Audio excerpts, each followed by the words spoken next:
Welcome back to the Celtics account. I'm Griffin Aldrich. Alongside me, we got Carl McDonald and Daniel Miguel.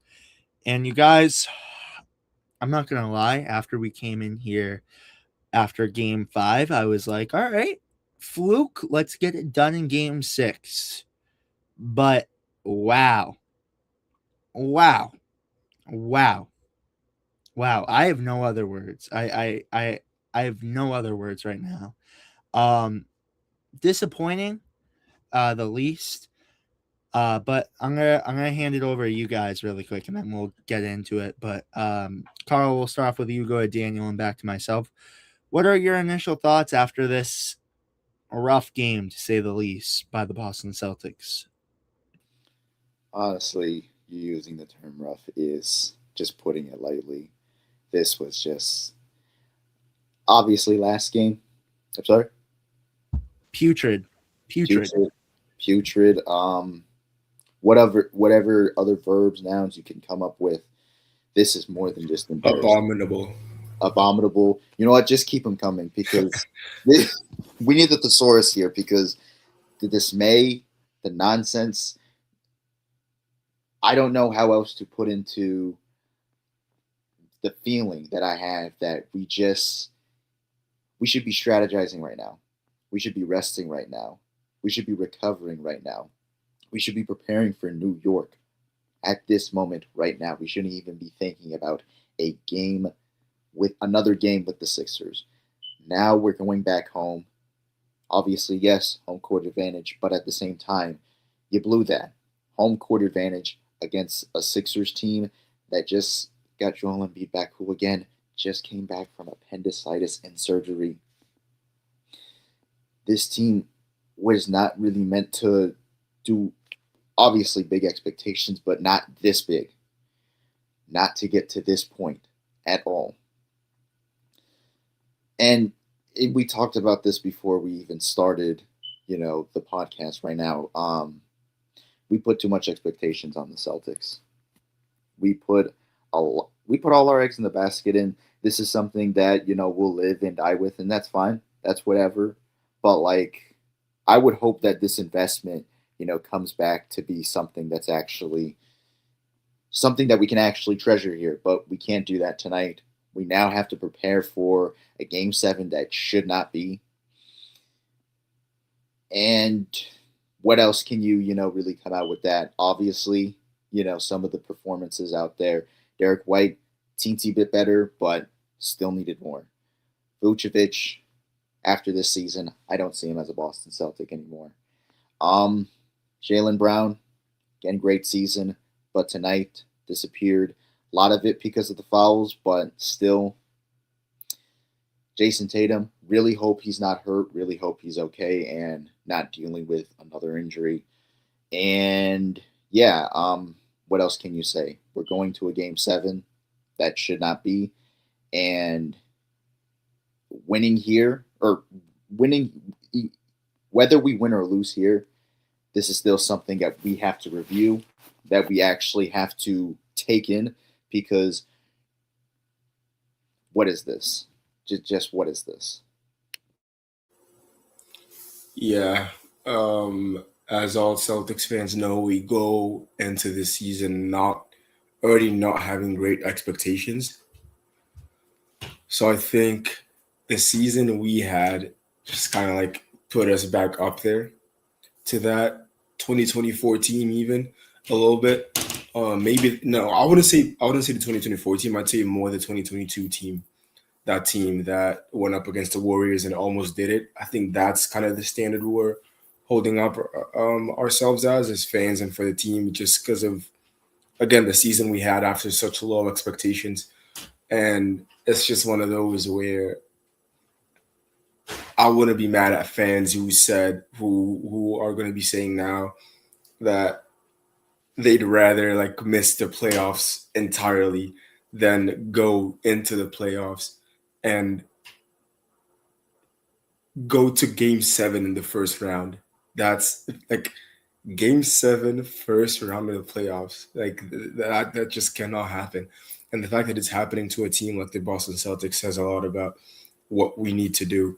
I think this offseason is going to be really important for this team moving on to the future. Like you said, Carl, a lot of conversation has to be had about players like Derek White, um, Vucevic, maybe even Sam Hauser, and some of these other guys who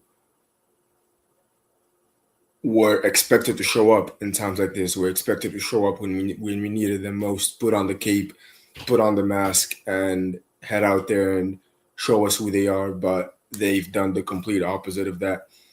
And you can say that for most of his team, even Jaylen Brown, who has had that cape on and has had the mask for the entire season. But again, like you said, Carl, you come into the playoffs and you have these expectations of him and who he's supposed to play like, and he's playing like I don't even know what to say who's playing like, but not the Jaylen Brown we know, not the MVP level, not a top 5 MVP candidate, Jaylen Brown. That's not who he's playing at as. And you could blame him for the fouls, you could blame him for the turnovers. I think I blame him mainly for the turnovers because he's been taking poor care of the ball this whole series. I've not seen a good game from him yet on that aspect. So yeah, pin some of that on Tatum coming back, but still, you have standards you're supposed to reach as a supermax athlete, as a player who has had an amazing season for the team, and you're not hitting those expectations. So now conversations need to be had with Missoula, Brad Stevens, and things need to change about this team. And this game, I think this game is kind of like what flipped the switch on a lot of the fans. And I hope it flips the switch on the management as well. Yeah, I agree. And I have to say, I am not ready, you guys, to continue to watch the rest of the playoffs from my couch and not come on for recaps because I got to say, this Celtics team is a lot better than these 3 losses. These 3 losses do not define us at all, but it's just like, I think ultimately what it comes down to is we went into the playoffs thinking we're the team to beat. In reality, like, this whole season has been underdog mentality, and instead we were acting like, all right, we're the top dogs in here.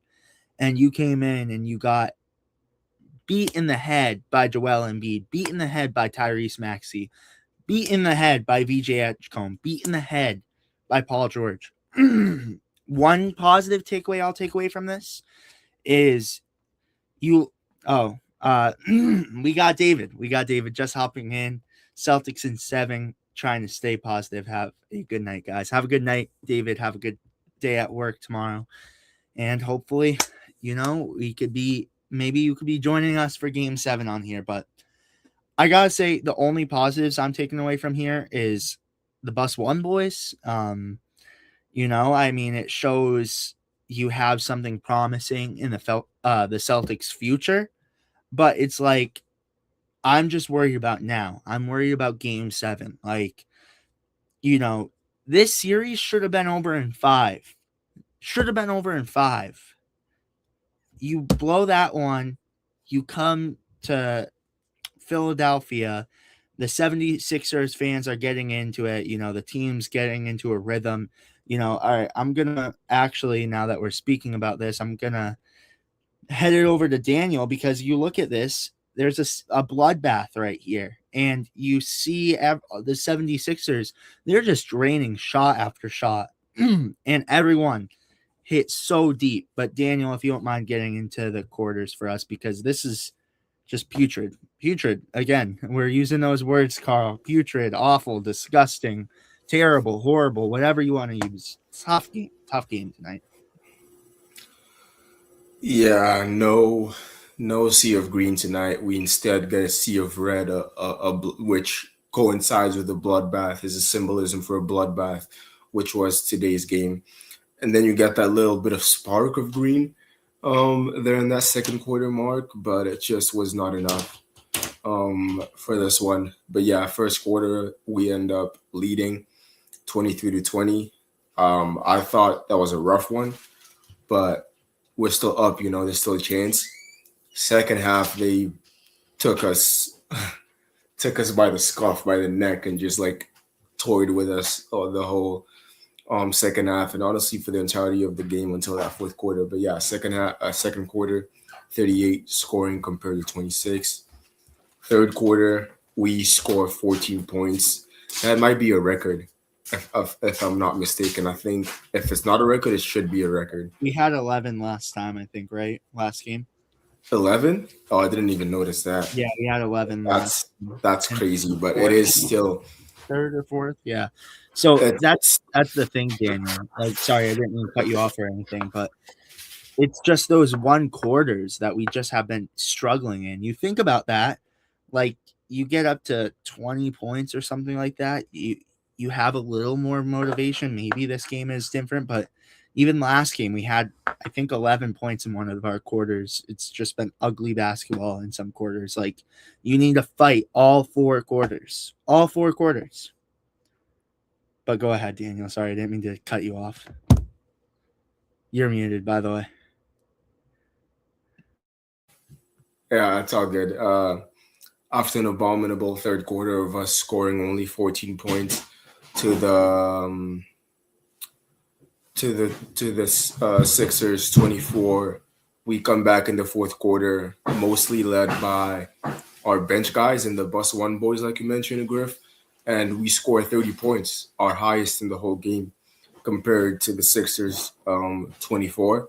So obviously those 30 points wasn't enough, but I think, yeah, like you said, one positive to take from this one is that we saw a little glimpse of our future in that fourth quarter with these guys. And yeah, that third quarter was just insane. Pritchard 6. We're gonna get into this later with the player stats, anyways. But Pritchard 6 minutes, nothing. White 11 minutes in the third quarter, nothing. Basically 3 points. And we can go on and on this list, but that's just the fact that they wanted it more. They've been wanting it more since the beginning of the series, it looks like. And even on the games that we won, except for that one 20-point win, there hasn't really been a comfortable standout win for us this whole series. It's been more, the eyes have been more on the Sixers than they have been on us, because we're expected to win the series. We're expected to win the series in 6 or less. And now we're facing Game 7 being the underdogs. And I don't like that. I don't like that narrative, and I don't like the standard that we have set ourselves at after this one. But yeah, our biggest lead was 5 at the beginning of the second, and that's where you see that little, I'll call it a drop, because in the midst of this sea of red, this bloodbath, yeah, you just call that a drop of green in that second quarter where we lead by 5, and then the Sixers lead by 23 in the fourth quarter, giving them their biggest lead. There have been 10 lead changes. There were 10 lead changes in this game. And yeah, that's the breakdown of this loss. No, well said, Daniel. And you look at the stat category tonight, all blue. You have the one exception right there of 8 offensive rebounds from each team, but you get beat in rebounds 48 to 46, assists 22 to 18. You get beat in that. Turnovers, again, that's one thing. This team was so good at limiting their turnovers, but we said it at the end of the season too. This team has had a lot of struggles, and Daniel, you've alluded to that a lot all season, and you're seeing it right now. Like the turnover battle again, 10 turnovers from Philadelphia, 13 from the Celtics, and then you get outshot tonight too, 43.8% compared to 41.9. Just rough and brutal tonight, you guys. But I'm gonna slide it over to you, Carl, as I hope you build up the motivation now. I know this is a putrid one to do, and again, we were right about to come on, and I was like, all right, who wants to do the 76ers stats? And I hear quietly from Carl, I'll do it. And it's a tough one tonight. It's a tough one, but I'll let you take the stage, Carl. have to take your beatings one way or another. Oh.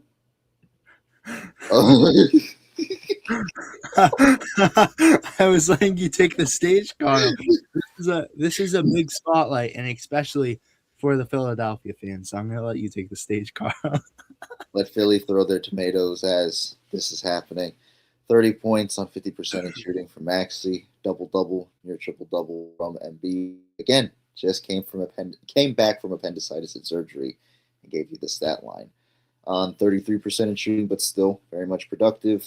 23 points on 47% shooting from Paul George, turning back the clock a little bit.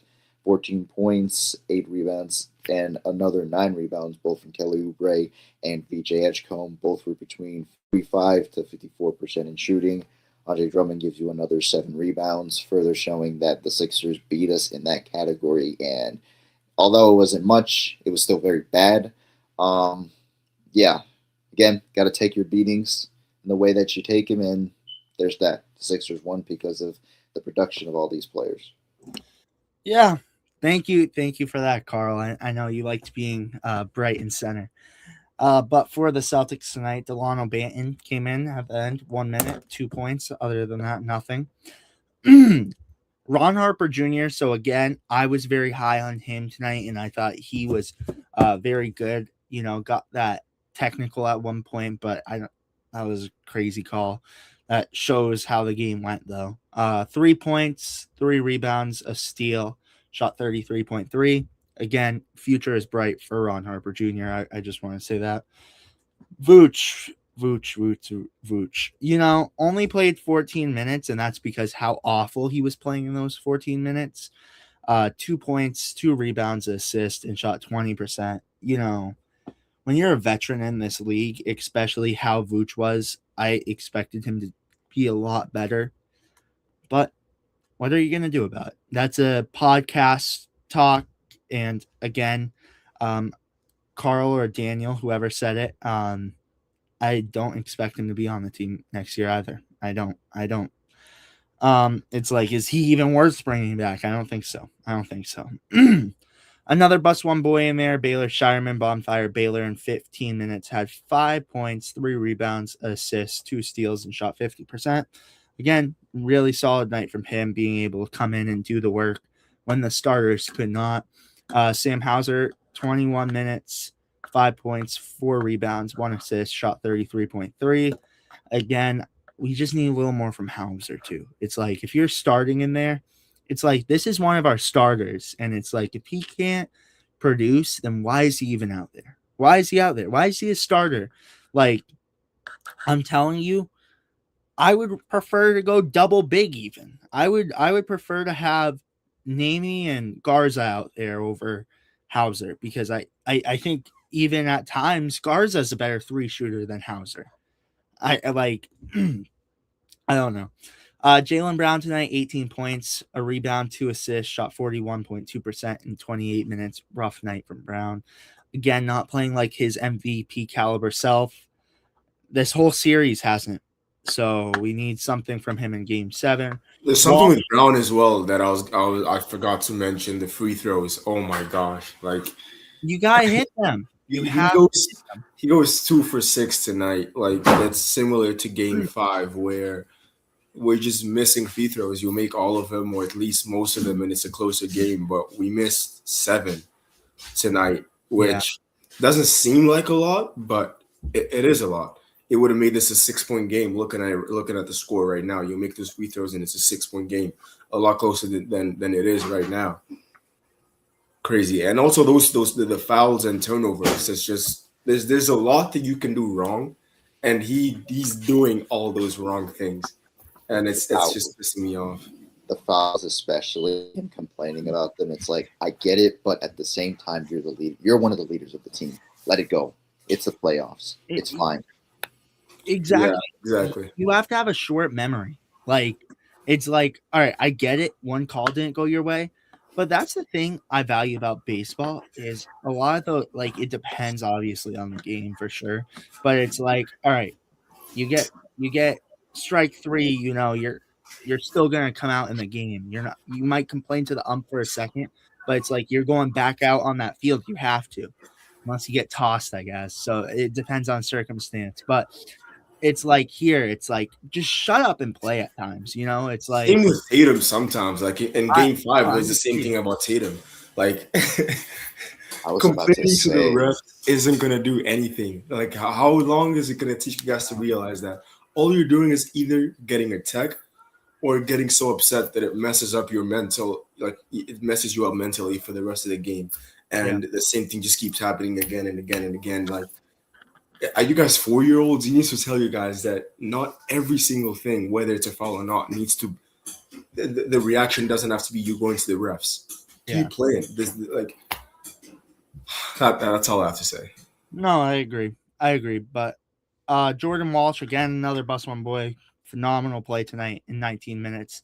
3 points, 5 rebounds, 3 assists, a block, shot 33.3.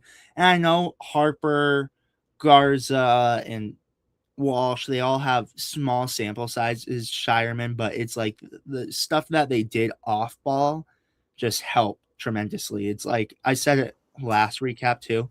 It's like those guys are going to go out there and they're going to give it their all because that's all they got. But Namias Keita, They should be playing more, in my opinion. They should be playing a lot more. I don't know what's going on.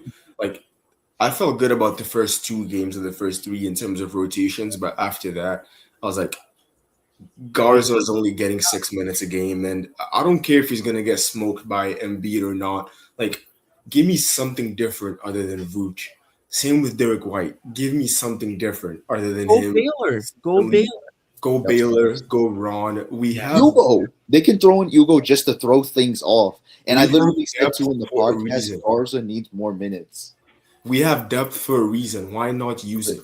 I don't know why we're not using this depth we have. Same with Hauser. Right now, those are the 3 guys that are very, very questionable right now. Tatum and Brown are going to be Tatum and Brown. Can't do much about that. But these guys are expendable. These guys like White, Vooch, Hauser. In games where things aren't working, swap them out.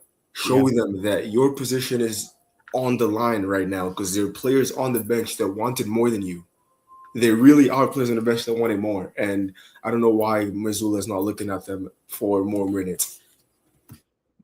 Well, and I'll let you go after this, Carl, but it's like this, and this is a prime example I have. Derek White plays 32 minutes. Look on the bench. Baylor Shireman plays 15 minutes, has half the points. It's like, and hold on. Derek White, 1 rebound. Baylor Shireman, 3 rebounds. Derek White, 11 points. Baylor Shireman, 5 points. It's like, all right. And then you look at it, the plus minus is tremendously different. Negative 25 for Derek White.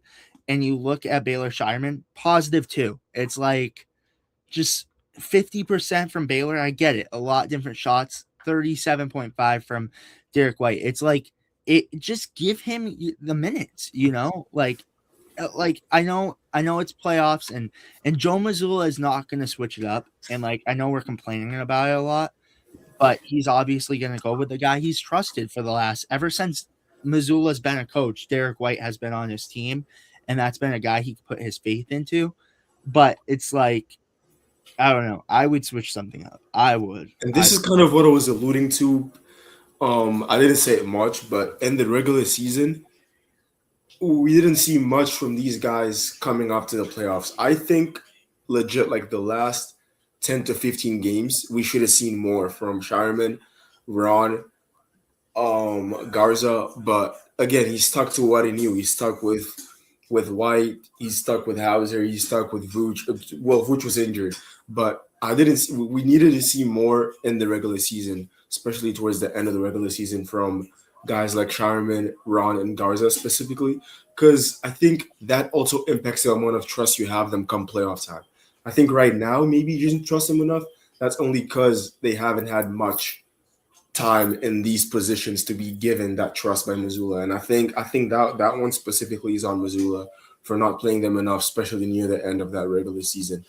But yeah, I just want to see something different. I just want to see, like, give me one game. If it doesn't work out, fine. Go back to playing, giving Derek White 40 minutes just for him to have almost 10 points or whatever.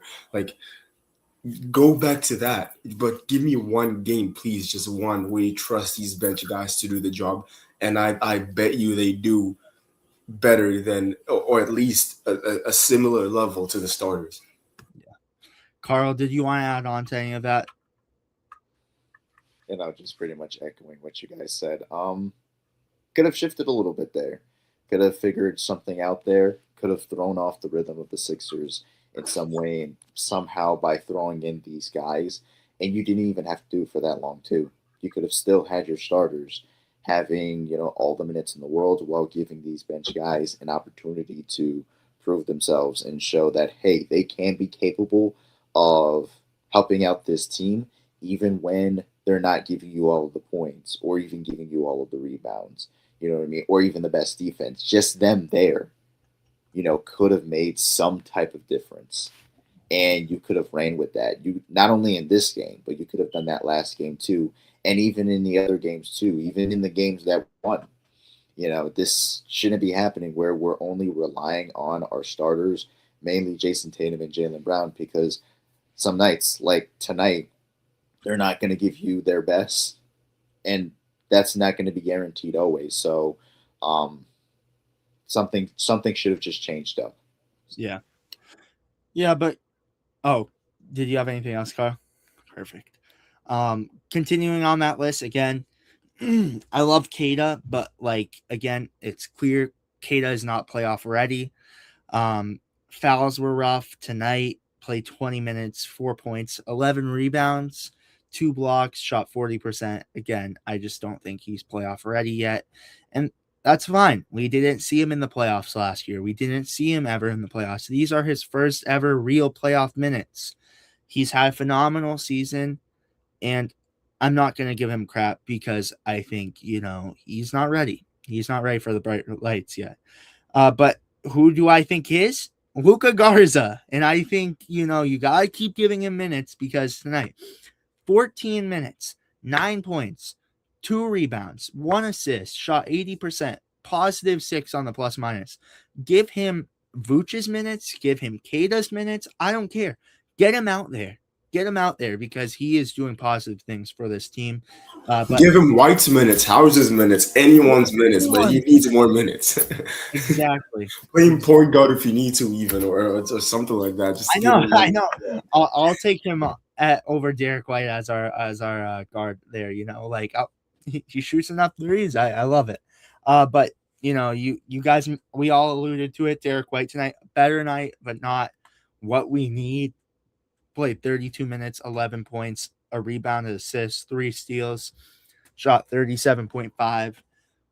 That's all he wrote. Peyton Pritchard, 36 minutes. Again, not a very efficient night from him. 14 points, but it's all right, whatever. 3 rebounds, 5 assists, shot 37.5. Tatum went down with an injury, and we're praying and hoping that he is okay.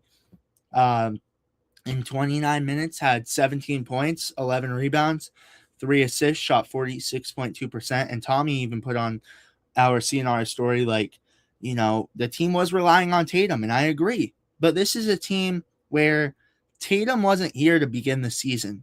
You can't rely on Tatum now. You can't. It's a team effort. It's not Tatum. We've done it without Tatum for the whole season. We need to go back to doing it without Tatum, even when he's not on the floor, whether he's available or not. It just makes sense.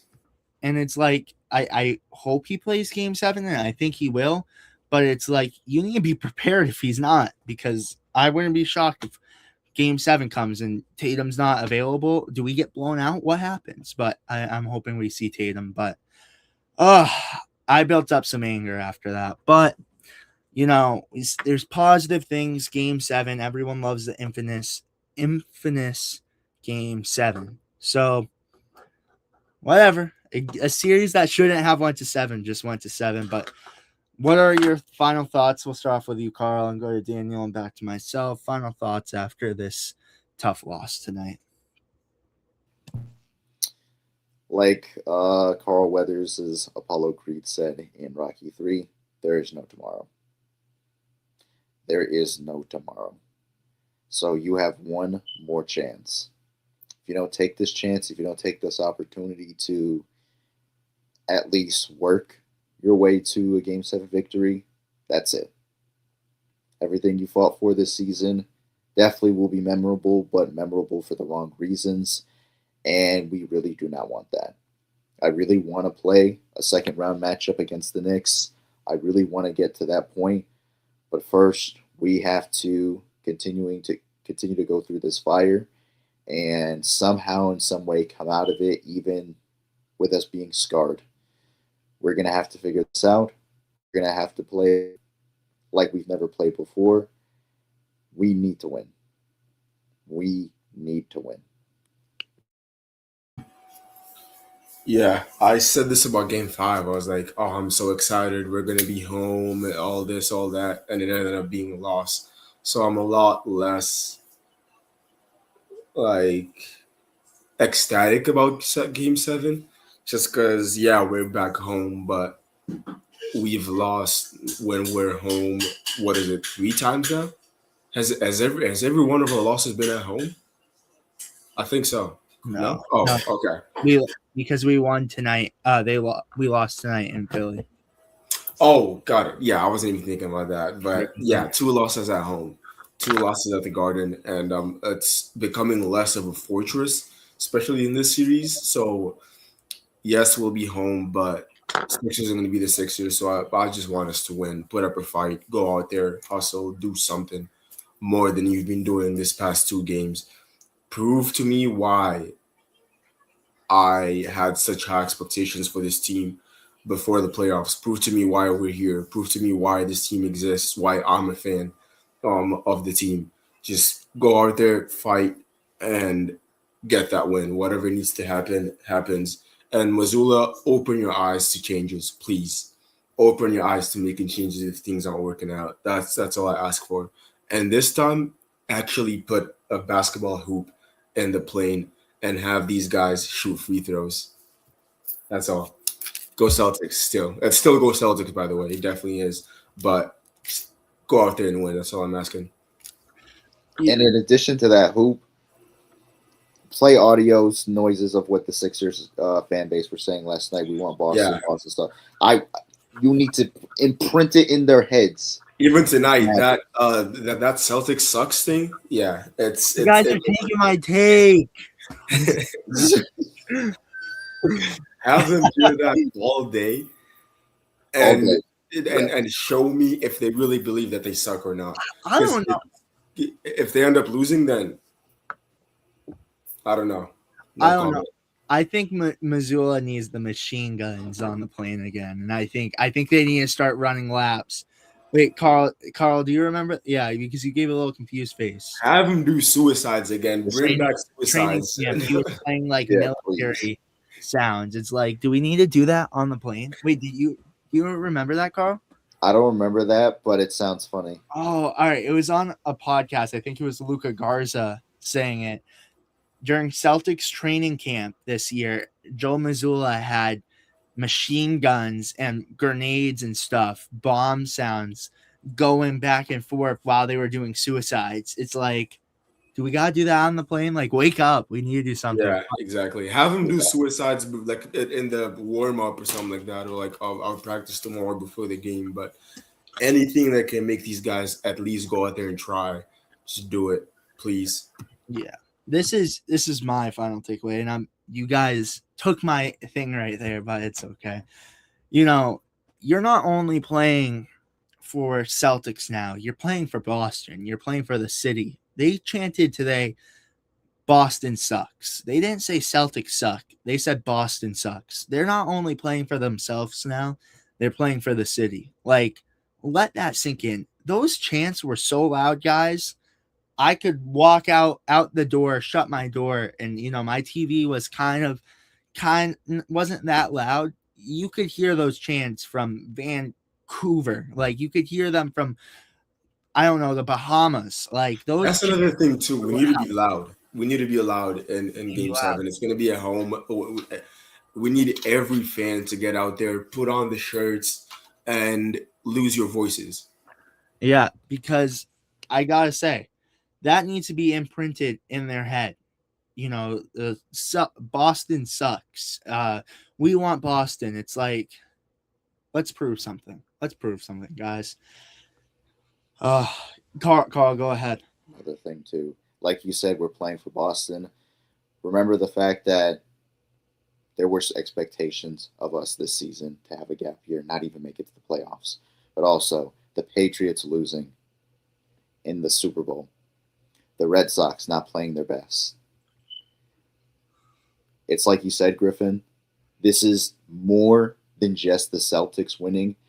This is more than just Jaylen Brown, Jason Tatum, and Derek White. It is now the whole city, the fans, and everybody else involved.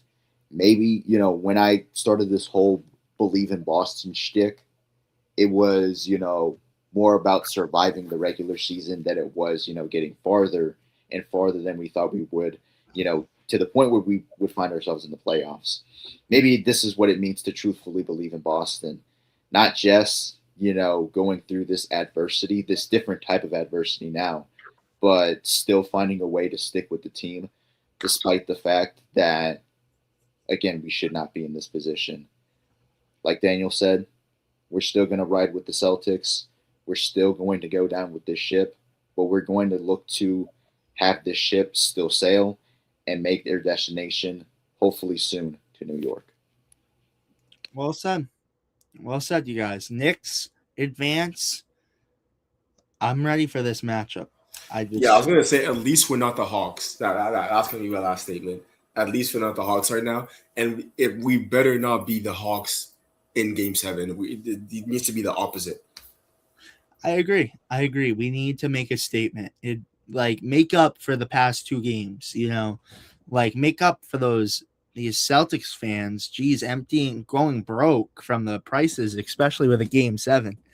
But that's all we got, you guys. Let's get it done in 7. Please. I'm not even going to say we got to get it done in 7. Please.